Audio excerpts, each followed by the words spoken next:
Við erum stödd í dularfullubúðinni á Akranesi og ætlum að taka Ingimar Oddsson tali. Hann hefur unnið sér margt til frægðar, meðal annars söng hann lagið Við erum stæltir strákar á ströndinni. En hann hefur brallað ýmislegt síðan, verið með skrímslasetur á Bíldudal og er nú komið með dularfulla búð, steampunk, svo kallað gufupunk hérna á Akranesi. Við skulum heyra eins í honum. Ingimar, dularfullur gufupunkari. Já. Hvað felst í, hvernig verður maður að dularfullum gufupunkara? Ég hugsa það bara leið og maður segir að maður sé dularfullur, þá maður orðinn dularfullur. Og þegar að dularfullabúðin var opnaði, þá að sjálfsögðu fór fólk mjög varlega hér inn. Þannig að þetta alveg nóg að segjast vera dularfullur og þá maður orðinn dularfullur. Og varstu dularfullur sem barn? Ég held að ég hef aldrei verið raunverulega neitt dularfullur, ekkert svona þannig, en svona frekar öðruvísi og kannski skrítinn. Hvað lékstu þér með sem barn? Ég átti gaffal og vettling og þeir töluðu saman. Það voru leikföngin svona þegar ég var unga barn og ég lék bæði hlutverkin. Hvar ertu alin upp? Ég alin upp að mestu leyti fyrir vestan á Östrafjörðum. Ég átti reyndar heima hérna á Akranesi í 2 ár þegar ég var 2 ára. Og ég man eftir mér frá þeim tíma sem ekki algengt.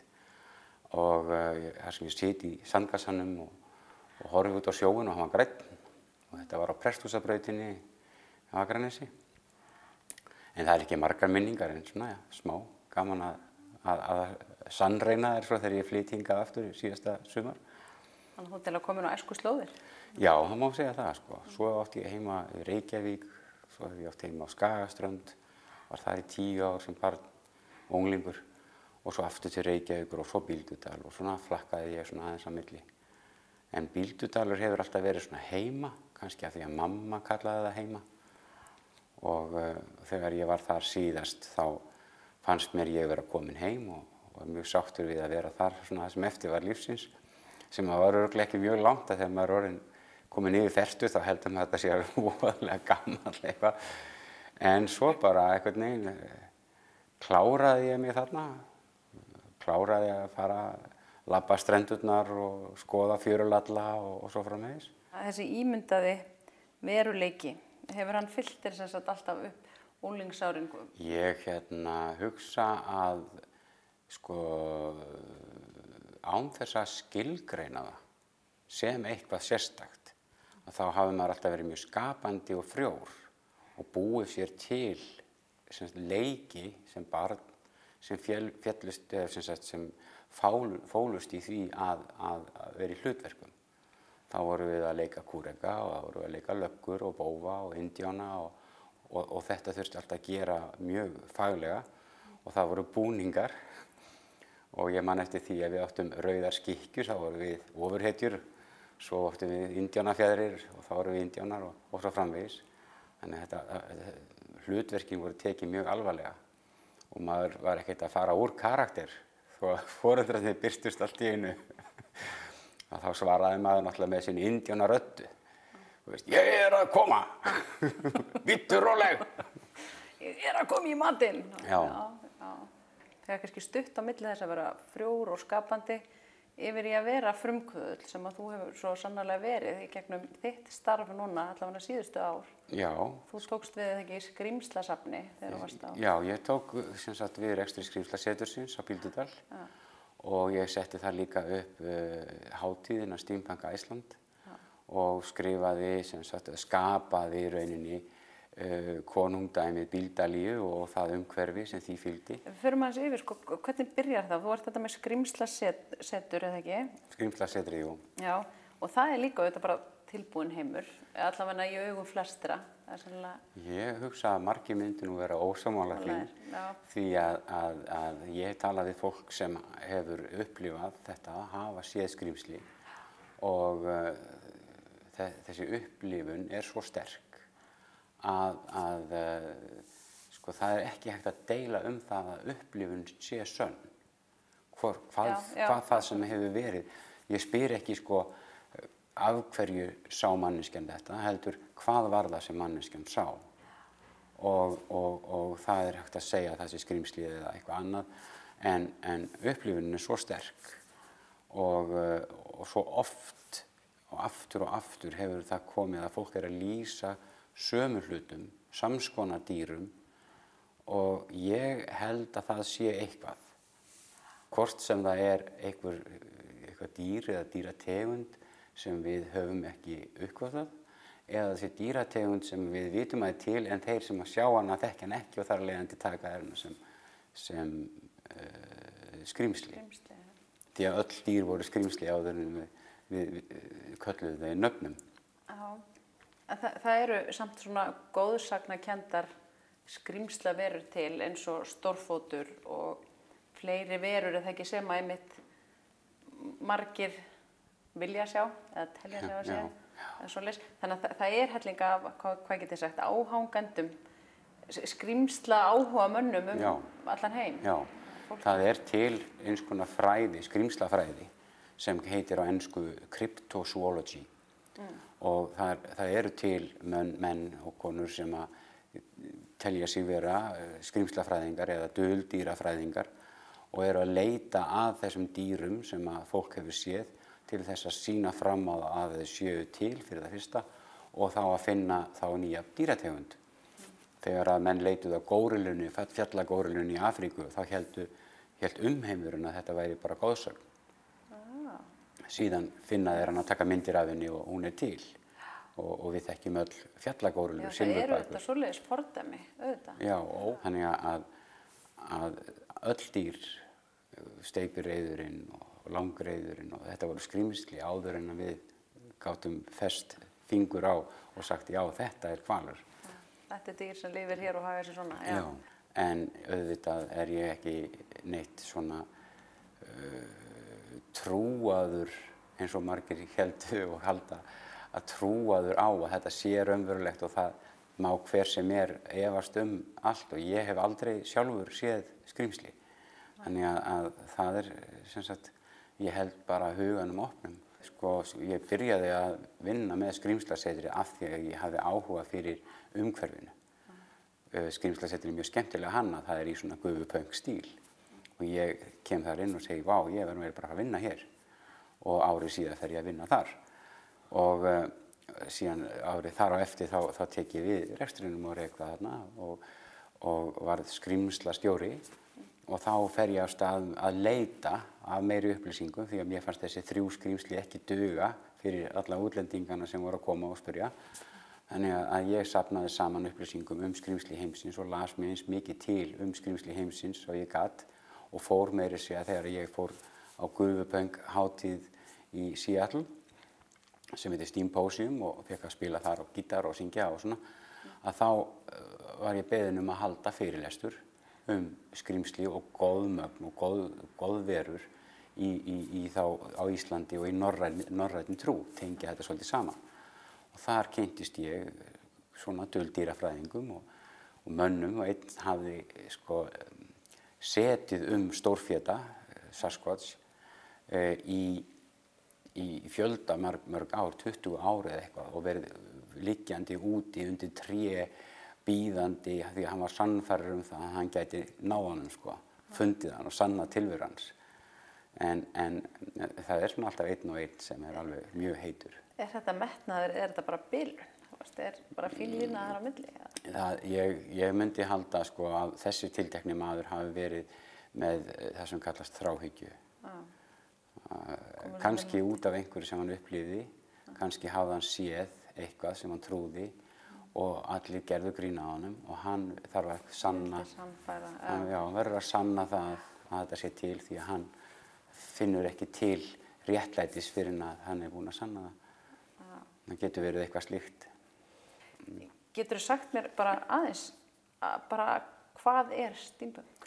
Steampunk er í rauninni 19. aldar skáldskapur, vísindaskáldskapur, viktoríanskur ævintýraheimur, veröld sem aldrei var fyrir núna.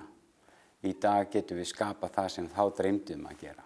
Já, þannig að þetta er eiginlega fólk úr fortíðinni sem að ímyndaði sér framtíðina og það eru manneskjur núna sem eru að uppfylla þessa drauma forfeðra okkar. Já, við getum talað saman í gegnum vélar eins og þegar hann gerði hérna Nemo skipstjóri í sögu Jules Verne, að við getum talað og sent myndir og skilaboð í gegnum sem sagt hljómplöturnar, þú veist, þá er það svipað eins og við notum það sem við köllum digital, stafrænt, og í hans sögum þá eru allir þessi hlutir að gerast og við getum gert það í dag og höfum tæknina, en hlutirnir í dag sem sagt eru svo fagurfræðilega óaðlaðandi að við viljum viðhalda áfram fagurfræði 19. aldar.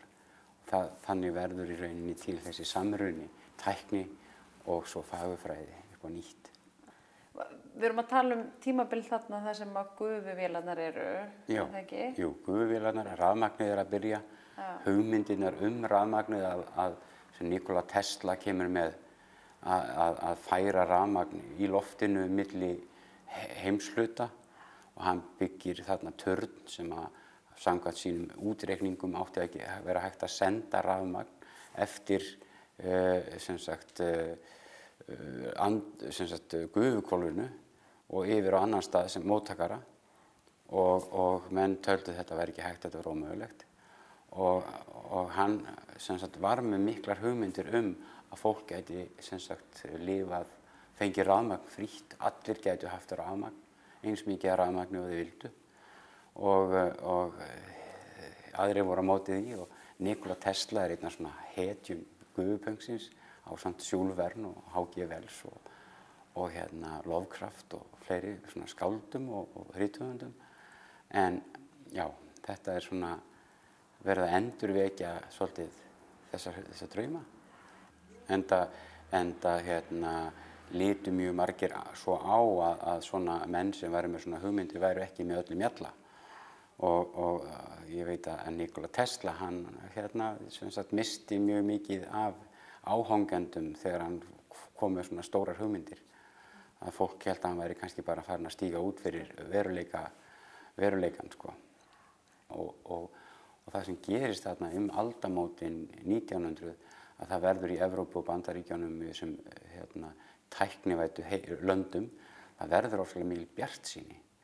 Og menn trúðu því að mjög fljótlega færu menn að svífa á loftskipum og fara á kaffihús, svona svipað eins og við gerum á bílnum í dag. Og þá sáu menn auðvitað fyrir sér að menn þurfti ekki að vinna og hefðu það gott og svo framvegis, því að vélar myndu sjá öll störfin og við myndum öll vera vel klædd og með pípuhatt í loftbelgnum og fara á kaffihús og fá okkur kaffi eða te. Að hve miklu leyti hefur ræst þessar væntingar fólks á Viktoríutímabilinu? Já, öðrum hætti kannski? Já, það sem gerist í rauninni þarna, kannski er það stríðin 2, fyrsta og önnur heimsstyrjöldin, sem svona rústar þessari þessari bjartsýni. Menn fóru í stríð eins og það væri einhvers konar hetjulegt og glæsilegt að fara í stríð, og svo uppgötvuðu það að þeir lágu í drullunni, að þetta var bara ógeðslegt. Og eftir stríðin þá er eins og að hugarfar Evrópubúa hafi breyst rosalega mikið, gagnvart til dæmis fagurfræði sem dæmi, og það verður til einhvers konar feluleikur, það á ekkert að berast á, það er þarna jafnt í login í öllu Skandinavíu, það eru Charles Bernays kemur með einhvers konar neytendahyggju í Bandaríkjunum og öll húsin verða eins og allir áttu að eignast eins ryksugu og svipaða bíla og klæða sig eins og enginn átti að skera sig úr. Þannig að það verður til eins konar hræðsluhyggja. Ekki þannig að fólk sé beint verið að ógna því, heldur það verður þú mátt ekki vera öðruvísi, þú verður að passa inn í hópinn, þetta er samfélag og svo framvegis. Var bara meiri hjarðhegðun eða svoleiðis? Já, það var unnið með hjarðhegðunina. Fólki var meira stýrt, bæði í Sovét og í Bandaríkjunum, þó að allt aðrar aðferðir hafi verið notaðar, og Evrópu og svona. En að ég held að tíska og tæki og tól og annað slíkt hafi svolítið orðið einsleit og grá fjöldaframleidd, einnota, svona af því að við vorum búin að missa í rauninni tengslin við bjartsýnina, að sjá hlutina sem fegurð. En það engin litir í umhverfinu nema bara í barnaleikföngum. Og við erum bara á Íslandi til dæmis sko, öll í gráu og svörtu.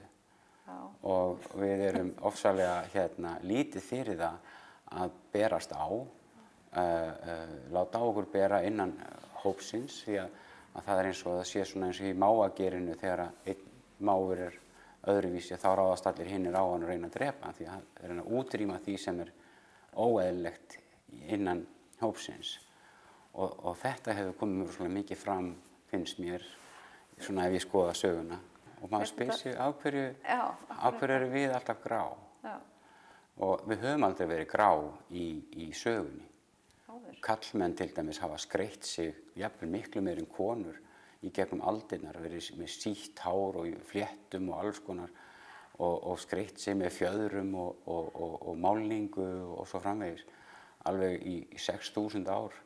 Svo allt í einu bara þetta hræðilegt, þeir raka sér alltaf hárið og það má ekki, sko, allir vera eins og hermenn bara eða eitthvað svona vélmenni og það vantar svona þessa fjölbreytileika og gleði En finnum fólk kannski þar í gegnum eins og steampunkið að þá getur búið til þinn karakter þar, eða ekki? Jú, það sko eins og að steampunk hafi byrjað sem að þú að leika eitthvað annað en þú ert, fórst inn í hlutverkaleik og þá varst að leika eitthvað annað en þú ert og hefur þróast út í það að við erum farin að vera á því sjálf.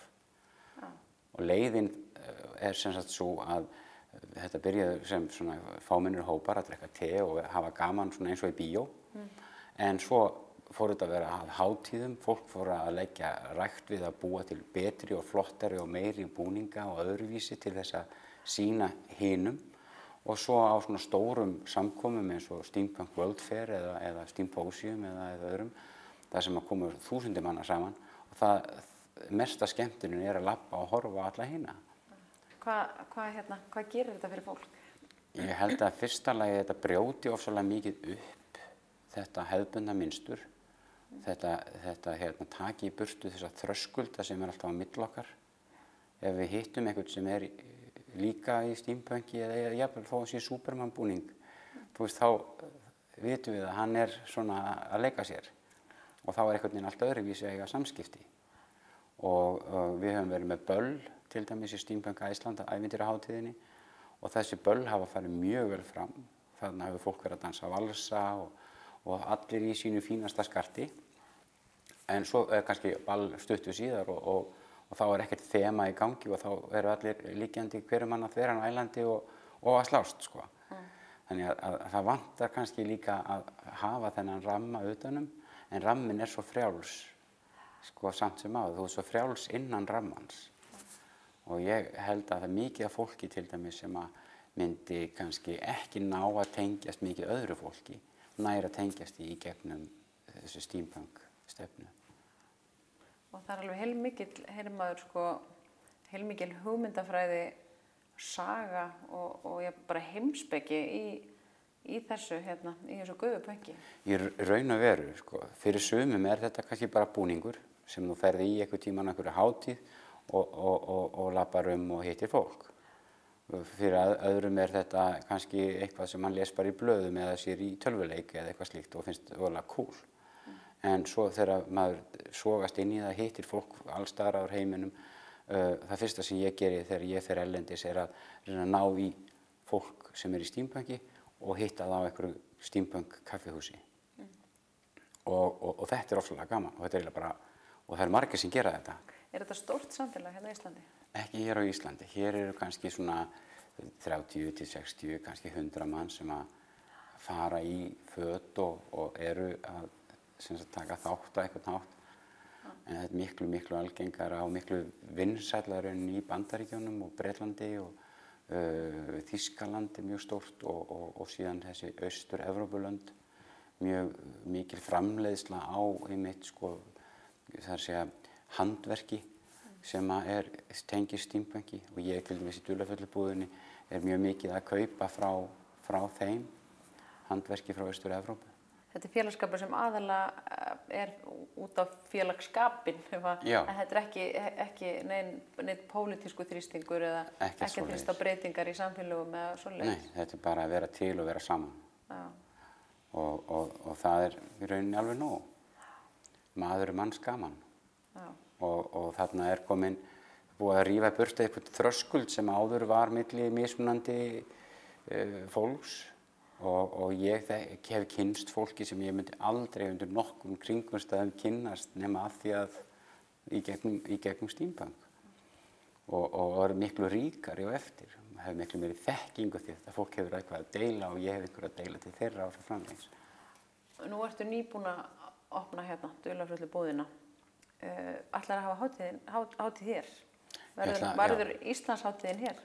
Steampunk Iceland verður hér og vonandi svona vítt og breitt Akranes og við stefnum að því að vera með þetta frá 18. til 20. ágúst og að þetta verði bara með svipuðum hætti og við höfum haft þetta fyrir vestan á Bíldudal, þessi 3 skipti sem við höfum verið með þar og verði tónleikar á kvöldin og alls konar viðburðir og kvikmyndasýning, matur og svo framvegis og hérna í dularfullu búðinni er náttúrulega komið aðstaða sem dularfulla búðin er miðstöð og fyrsta og eina miðstöð steampunk eða guðpunk á Íslandi og það er sem sagt vettvangur hér til þess að halda hátíð og hérna já, hlakka bara til. Við megum ekkert segja, þetta er dularfullu búðin, ég mætti ekkert segja það að hér væri kaffihús og bar og verslun og tónleikar og svona, þá var ég að koma upp allt. Þetta er náttúrulega dularfullt kaffi